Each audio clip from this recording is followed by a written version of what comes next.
Gustave. How? How has it been 10 years since my father died? I meant to update this story of his upon his passing, I truly did.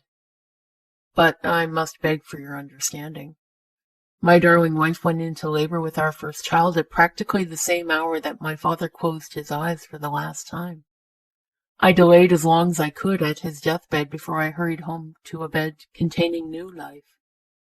What with the incomparable ordeal of being new parents and our second and third children coming what felt like seconds later, I feel like I have just now managed to catch my breath. My father's last days were spent in my stepfather's house in France, as he wrote. It seemed that the moment he signed his name to his manuscript and put down his pen, he had nothing more to do than to wait for the approaching wing beats of the angel of death. This final vigil was hard on both of us. I was torn between trying to be with him and to be with my very pregnant wife in our house across town. He was trying to deal with the complete failure of a body that, while it bore its signature deformity, had never physically let him down before. His heartbreak and resignation on realizing that he could not even perform basic tasks for himself anymore was excruciating to watch. It was doubly so as I read the first few chapters of his manuscript and compared the captivity he'd experienced as a child with the captivity now inflicted on him by his failing body. At his request, I brought him a scarf Mother used to wear and scented it with a few drops of her perfume. Though it had been over 20 years since her gruesome passing, the scent of her still seemed to give him some comfort. He wore it tied about his neck until he left us. He'd sometimes loosen it if a coughing fit left him too warm, but he would not hear of having it taken off. I had him buried with it still tucked around his neck beneath his suit. It seemed appropriate. It was no more than I had done in the years following her death. I had rescued a sachet meant to perfume her clothes from her wardrobe before my stepfather consigned most of its contents to charity. For many years that sachet traveled with me, back and forth between America and France, and was placed under the pillow of whichever bed I was occupying at the time. It is strange, the power that a scent may hold to comfort a hurting soul. My last sight of him was after I'd received the third urgent message from my wife. I knew she had taken to her bed to deliver my child, but I had been held captive at my father's bedside for nearly a day at that point. I hadn't left him once in all those hours, but had sat there reading to him when I judged he was conscious enough to hear me, and switching over to reading his manuscript silently to myself when I felt he needed some peace. I looked up as my wife's maid entered to give me the verbal message again that I was needed by her side. I looked back at my father, agonized indecision paralyzing me. He had not moved in hours, had not spoken in days. The only indication he was still among the living was the periodic flutter of his eyelashes and the rattling gales of the breath he so stubbornly held on to. I picked up his ice-cold hand and leaned over the bed. Mon père, I don't know what to do here. My wife labors at home to bring me the best gift ever, the gift that you long to see yourself. If it's a boy, we shall name him Erik, or if it's a girl, Erika. I need to be there to support her, but I greatly fear that when I leave here I shall not see you again. Tears flooded my eyes as I said this. Even the horrors of the war had not adequately prepared me for the pain of losing someone I was this close to. This was no army acquaintance that circumstances had forced me into camaraderie with. This man was my flesh and blood, my only remaining biological parent. I began to hum along with the melody that ran through the back of my mind, a trait I'd realized I inherited from him. His hand twitched slightly in mine, and his eyes popped open and focused intensely on me. I held his gaze. I still, to this day, cannot put the message that his gaze sent me into words, but I knew that he was telling me to go, so that I could see my child and he could die without feeling like I would be bereft. I raised my eyebrows to ask a single question. Are you sure? He closed his eyes and nodded his head just once. I dripped one more drop of Mother's perfume onto the tail of her scarf and tucked it up beside his head so that he would have her memory in his final hour. Then I kissed him on his forehead, making him give a sigh and a tiny smile, and slipped out the door. It wasn't until Mother and Babe were both pronounced sound by the doctor, washed, fed, and tucked into bed, that my thoughts turned back to him. I sent my manservant out to inquire about how he fared, but my man crossed paths with my stepfather's emissary in the lane. My father was gone. I managed to keep my head together long enough to instruct my manservant to go deliver the news of my baby's arrival to my stepfather instead. Then I crawled into bed beside my wife. She was exhausted, of course, but put her arms around me and stroked my head until my crying fit was done. Then we slept together for a little while until Erica's screeching cries roused the whole house. Few came to the funeral we held for him in France, mostly those who knew my stepfather, the Vicomte. My wife sat on one side of me in the half-filled church, and the Vicomte sat on the other, the three of us trying to support one another in our grief. The Vicomte had stood over the coffin for a long moment, looking down at my father. I don't know what passed through his mind at that point, although, now that I've read my father's manuscript, I rather imagine that the Vicomte was making certain that my father was actually dead this time. But the funeral we held for him in the spring, before the opening of his, now my, carnival in America, overflowed the church, and the parish hall as well. It seemed everyone who had ever been connected with that carnival came to pay their respects, and brought with them a dozen stories of how my father had changed their life for the better. I'd been prepared for this, and had pencils and foolscap ready for them to jot down their stories on. It took me nearly a year to read through them all afterward. Perhaps I will publish them into their own little book one day.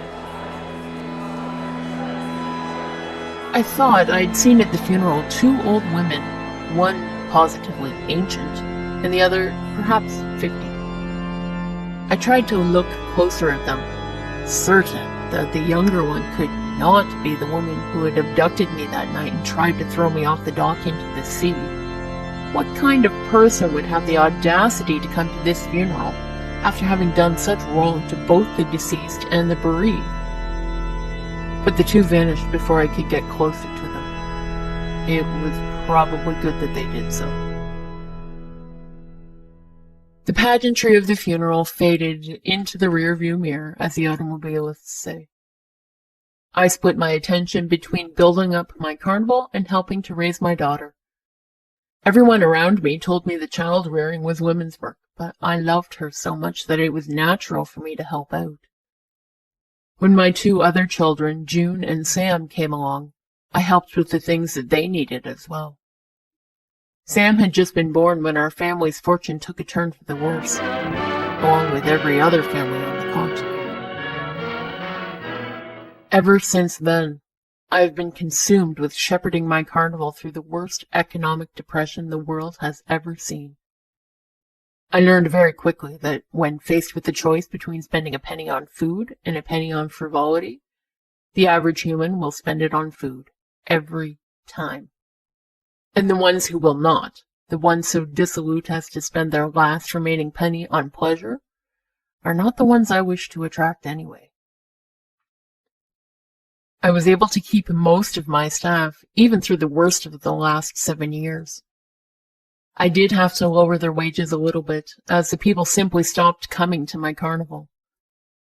But most of them were used to a pay envelope that fluctuated according to the fortunes of the establishment, and so there were no real complaints about this. I spent the first couple of years reassigning people for whom I might not have had any further use. So I had jugglers repainting the roller coasters, unicyclists repaving the streets between exhibits, and singers manning the kitchen I started up to give hungry staff at least one meal a day. But eventually most of this extra work was completed, and I began to struggle for ways to keep my people employed. I told all of them that I would continue to try to use them, but any who wished to try seeking their fortunes elsewhere were welcome to do so, and could resume their original contract with me at any time. Curiously, it seems that the work Meg did years ago is what will get us through this damnable crisis. We still have a strong core of investors who are willing to put in the bare minimum to keep the place going. I polled these men when I took over the carnival, asking each of them what caused them to devote their money to Phantasma. Nearly all of them said that our ambassadress Meg Giry had enchanted them so much they opened their wallets. Now that I've read my father's story, I know better what they mean. I really try not to condemn either Meg or my investors for it, as it looks like it has been our salvation. One summer, about 4 years ago, an envelope arrived from the Vicomte. Inside was a newspaper article that made my eyes widen in astonishment. Origins of Opera Ghost revealed.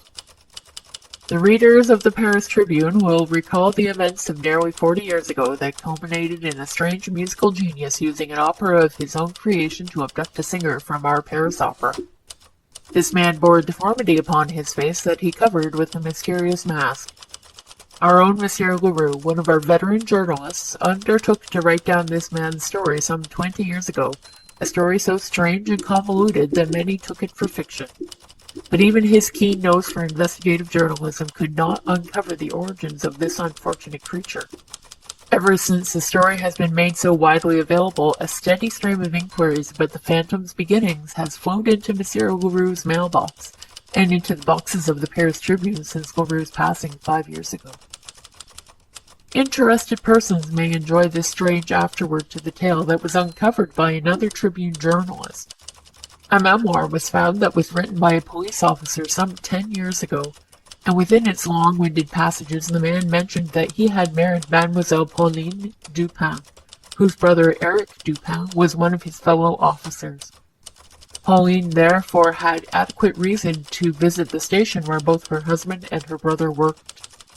The author of the memoir says that she held on to her secret as long as possible, but before her suicide she revealed a tale that matches up nearly exactly with what little we know of the opera ghost. Madame Pauline had gone to the police station one day and there encountered an officer whose name many of our readers will no doubt recognize, one Victor Prévost. Though many women competed for the attention of this handsome ex-butcher, it was Pauline who held his fancy, at least temporarily. Their mutual fascination with one another led to Pauline's confinement just over 9 months later, with a child that all signs point to as being our opera ghost. What chance did this wretched being ever have in the world, being saddled with a moral legacy so degenerate that it caused the deformation of his mind and face? He was the child of an adulteress and a serial killer. It would take another 10 years for Prévost's murderous inclinations to begin to come to light, but now, over 60 years later, one can see the family resemblance and temperament between this man and the ghost. The unidentified writer of the memoir states that his wife, upon birthing the deformed boy, took the result as a permanent reproach to her for her infidelity, and took her own life shortly after. Further research from these clues tells us that the boy was placed with the foster family until the memoir writer's own death 9 years later. What became of the child after that point is entirely unknown, until 11 years after that, when the Tribune's records start to show signs of events which are likely attributable to the man in question. The opera ghost is widely believed to have died at the hands of the lynch mob that formed after he abducted Mademoiselle Daillé that fateful night, though certain publications have alleged otherwise. The citizens of Paris may rest easy, however, as no evidence of his continued line has been uncovered since that day. The threat posed to our peaceful society by such violent, unprincipled men has passed. I let the paper drop from my hands and, feeling my head start to spin, groped for a chair. As you can tell, there are no discrepancies between what the newspaper uncovered and what my father was told about his own origins. The odds are very good that this is the truth of the matter. I spent much of the next year moping about it. I am the grandson of a serial killer and an adulteress, as well as an amazingly gifted violinist and a pastor's daughter. I am the son of a deformed genius and a soprano who was the toast of Europe. Not to mention the stepson of a wife-beating cuckold, I would sometimes bitterly add to myself. Did anyone ever have such a mix of origins as this? How was I to make sense of the conflicting forces of light and dark in my head? And how could I continue to perceive the people I loved, the people about whose characters I harbored such doubts as I had before? Every time I grew irritated with something or solved a problem too easily, I froze, unwilling to allow the elements of my personality that I'd identified as coming from my father and grandfather to have free play in my head. Amanda saw my struggle and pulled me from my confusion. She pointed out that my father's inauspicious combination of parents would make a casual observer think him completely evil. I agreed readily, thinking of the newspaper article that celebrated the removal of him and his line from the earth. But don't you see, my dear? You knew him. He wasn't evil. I knew him for much less time than you, and I know there was good in him. You've got a sheaf of papers from his funeral that lay out in black and white the positive impact he had on so many people's lives. Don't let one ignorant writer poison your mind against yourself and those you love. I embraced her fervently as I heard the sense in what she said. It's been about 3 years since she set me straight, and I've taken all the mental energy I was using to fret about my ancestors and put it into my children's artistic education. I used my father's violin to teach Erica and June how to play on their own adorable miniature versions of the instrument.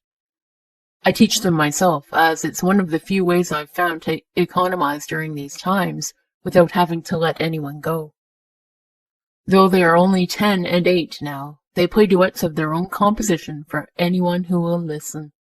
My father's musical gift appears to be thriving in them. Sam, who is 7 now, had a much harder time picking up the instrument. He seemed not to be able to hear the melodies that I played for him to copy, and instead tried to understand what I wanted him to do by watching where I placed my fingers. One day a horrified suspicion struck me, and I summoned a physician to the house. The man examined Sam, then sat me down to inform me that Sam was completely deaf in his left ear, the ear closest to the instrument, and had only around a quarter of the hearing he should have in his right ear. The poor little fellow had been surviving on lip reading and all sorts of other visual cues for his entire life. I immediately halted his violin lessons, recognizing them as the torturous ordeal that they were for him. But quite by accident we discovered his real artistic talent. He held a notepad and a pencil one night as the family sat before the fireplace, listening to his sisters play a duet. I looked over as they finished to see Sam intently shading in a drawing of Erica's face. He had drawn in the shadows on the right side of her face that were cast by the one-directional light of the fireplace. My heart twinned over at the twin realizations that Erica's face was turning out so much like my father's should have looked, and that Sam seemed to have inherited his artistic talent.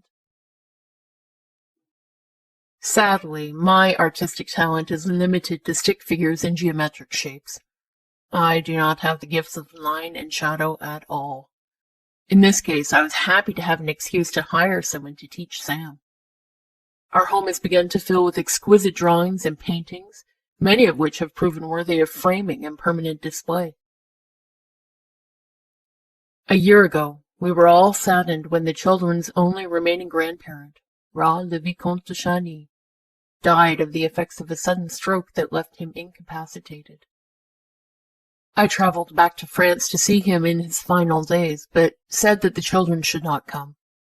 I did not want them to see him in the sad, weakened state that his manservant's letter had described. I entered the sick room and felt a chill go down my spine. It was precisely the same room in which I had kept my final vigil with my father. I walked up to where he lay tossing uneasily on the rumpled sheets. It took me a good while to figure out how to understand the words he was making, with the half of his mouth that still seemed to be working. Gustave, my boy, I thought you were. I know you tried to be fair with me after your father reappeared, but I could never help but feel bereft whenever I realized I had to share you. I patted his hand as I pulled up a chair. There were rumors, you know. Rumors that I could never father a child. Your birth cured them all. It was such a gift. I suppose it must have been true after all. No one has ever brought me a surprise. I felt myself blush at the implication that there might be bastard de Chagny progeny littered around the countryside, but held my tongue. I don't believe in condemning my elders' deeds and follies. Just know that, had he not reappeared, I would never have given you up. You are the best thing I ever participated in, and the way your mother lives on in your eyes has kept me sane since she left us. Damned harlot, I never liked her. He took from his neck with shaking hands a fine chain, on which I was astonished to recognize the ring he had given my mother when they wed. The ring my father had returned to him that night on the dock. He pressed it into my hand, murmuring that it should be given to Erika. His mission accomplished, a great weight seemed to lift from him, and he relaxed into a deep sleep. I settled in with my book and prepared to spend yet another sleepless vigil. I was scarcely a chapter in when a sudden silence from the bed informed me my self-imposed duty was cut short. He was gone. I sighed, rose, and folded his hands on his chest, noting as I did so that he still wore her wedding ring on his left hand. He with her ring, and father with her scent. I had never doubted that he loved her, and tears came to my eyes at seeing this final reminder. His funeral was the social event of the season. One of the hazards of bearing a title, everyone wants to rub your luster all over themselves. But as I knew it would, the pageantry faded, and I began to take stock of how I would move forward. I did one thing before leaving France. I traveled to Paris and the Palais Garnier, and descended to the lake my father wrote of, the one beside which he had developed his love and mastery of music. I purloined the engineer's boat and rowed across the lake to where the remains of my father's watergate still hung from the ceiling. The doorway was passable, and I ended up being able to step out onto the ground he had called home for so many years. I looked around, dismayed to find that so little remained of the place where I had been conceived. I poked around the chambers, holding my lantern high and kicking at things coated in decades of dust on the ground beneath my feet. Both piano and pipe organ lay eviscerated on the floor of the main chamber. In what I assumed to be the wreckage of my mother's once-used bedchamber, I found a glittery hair clip that must have fallen from her hair that night as she changed her costume. In my father's stark office space, I found a set of artist pencils set atop a pad of paper, the image on which had long since been torn up and purloined for rats' nests. I scooped both clip and pencils into my jacket and made my exit with all due reverence. They will be gifts for June and for Sam on some auspicious date in the future. Although, if I have to wait until they have read my father's manuscript to correctly explain the significance of each gift, it may need to wait for many years yet. So thus is the whole saga wrapped up. I've been far too busy trying to navigate our family through these times, And the shadow of another war on the horizon? No, thank you. To be worried about whether any of the players have tried to communicate or intervene in our lives from beyond the veil. I have wondered briefly of each of them, whether they are in heaven or in hell, but I haven't the mental energy to dwell on it. I look forward eagerly to the day when we will all be gathered again, and can spend untold eons catching each other up on everything we have ever done or said in every moment of our intertwined lives.